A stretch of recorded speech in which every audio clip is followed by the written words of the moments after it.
In this guide, I'm going to show you how you could fix laggy or slow Roku, whether it's buffering or any performance fixes. Before we do get into this guide though, make sure to like the video and subscribe to the channel with all notifications on. It really does help the channel and lets us know that you want more content like this. We'd greatly appreciate it. And if at any point throughout this guide you did have any questions, just ask them down in the comment section below and we could help you out further. I'm going to be doing my best to reply to every single comment down there. From the Roku home screen, what you're going to want to do is just scroll down or up until you see the settings option. And from here, go ahead and scroll up again till you see system. Select that and scroll all the way down to the bottom and choose your advanced system settings. Once you're in here, you're going to see an option for network connection reset. Select this and then hit reset connection. Just keep in mind this will erase your saved Wi-Fi networks and restart your Roku device. Whenever that Roku does restart, go ahead and navigate back to the main settings page. It looks something like this. And this time, go ahead and select the network tab right here. From here, choose set up connection and then go ahead and either do a wireless or wired connection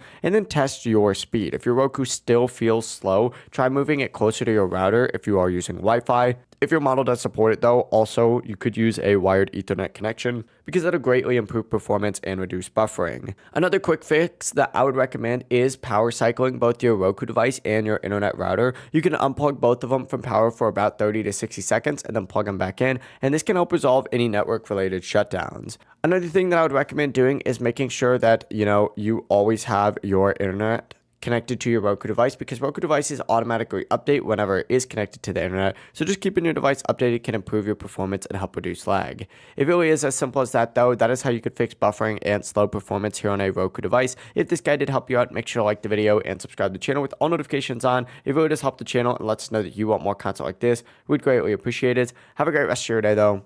Peace.